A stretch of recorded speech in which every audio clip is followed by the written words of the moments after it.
నమస్తే friends, welcome to my classes. నేను మీ దండ వెంకటరాములు. ఈ వీడియోలో మనం బీఈడి సెకండ్ సెమిస్టర్కు సంబంధించినటువంటి EDN 12A content cum pedagogy of mathematics education at secondary stage important క్వశ్చన్లను ఎక్స్ప్లెయిన్ చేసుకుందాం. అంటే బీఈడి సెకండ్ సెమిస్టర్ మ్యాథమెటిక్స్ యొక్క ఇంపార్టెంట్ క్వశ్చన్స్ అనమాట. మీకు మ్యాథమెటిక్స్ అయినా ఫిజికల్ సైన్స్ అయినా ఏ సబ్జెక్ట్ అయినా ముందల కంటెంట్ కమ్ పెడగాజీ ఆఫ్ అని చెప్పి ఆ సబ్జెక్ట్ నేమ్ ఉండి ఎడ్యుకేషన్ ఎట్ సెకండరీ స్టేజ్ అని చెప్పి ఉండడం జరుగుతుంది బీఈడిలో.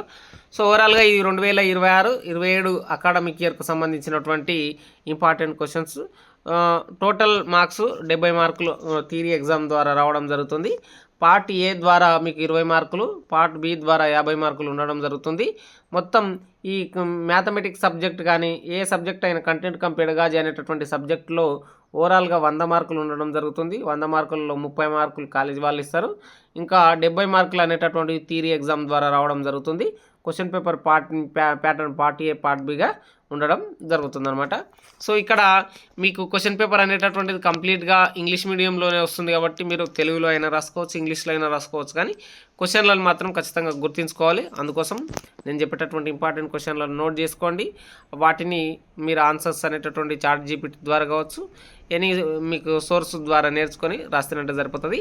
Describe the Indian knowledge system that already exist in mathematics. గణితంలో ఉన్న భారతీయ నాలెడ్జ్ సిస్టంలను వివరించండి. What is Edgar Dale cone of experience, explain its uses in teaching mathematics. Edgar Dale యొక్క అనుభవం ఏమిటి, గణితాన్ని బోధించుటలో దాని ఉపయోగాన్ని వివరించండి. Write about the historical development of Venn diagrams. రేఖాచిత్రాల చారిత్రక అభివృద్ధి గురించి రాయండి. Explain the steps of pedagogical analysis. Pedagogical analysis దశలను వివరించండి. గణితాన్ని బోధించడానికి మరియు నేర్చుకోవడానికి అందుబాటులో ఉన్న ఓఈఆర్లు అంటే ఏమిటి వివరంగా వివరించండి.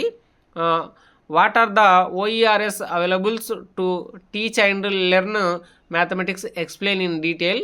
ఇక్కడ లేమని పడ్డది, లెర్న్ అది. So what is meant by curriculum framework. Curriculum framework అంటే ఏమిటి? 7th క్వశ్చన్ చూడండి. Explain the steps of conducting action research in mathematics. గణితంలో యాక్షనరీ రీసెర్చ్ నిర్వచించే దశలను వివరించండి. Explain about portfolio management in mathematics. గణితంలో పోర్ట్ఫోలియో నిర్వహణ గురించి వివరించండి. ఇక 9th question. How the community resource can be utilized to comprehend mathematics, explain. గణితాన్ని అర్థం చేసుకోవడానికి సమాజ వనరులు ఉపయోగపడతాయి, వివరించండి. Analyse the recommendations of NEP 2020. NEP 2020 యొక్క సిఫారసులను రాయండి. ఇక్కడ comment on text book as prime resource in learning. ఇక్కడ పాఠ్య పుస్తకం నేర్చుకోవడంలో ప్రధాన వనరుగా వ్యాఖ్యానించండి. What are the functions of mathematics clubs. గణిత క్లబ్బులు విధులు ఏమిటి? ఇది చాలాసార్లు వచ్చినటువంటి క్వశ్చన్లు. Analyse the academic standards in mathematics at secondary stage. Secondary దశలో గణితంలో విద్యా ప్రమాణాలను నమోదు చేయండి. Explain the advanced concept in statistics. Statistic అధునాతన భావనలను వ్రాయండి. List the qualities of good mathematics teacher. మంచి గణిత ఉపాధ్యాయుని లక్షణాలను జాబితా చేయండి. Distinguish between formal and informal assessment. Formal మరియు ఇన్ఫార్మల్ మదింపు మధ్య తేడాలను గుర్తించండి అనేటటువంటి క్వశ్చన్లు 15 క్వశ్చన్స్. ఈ 16 క్వశ్చన్లు.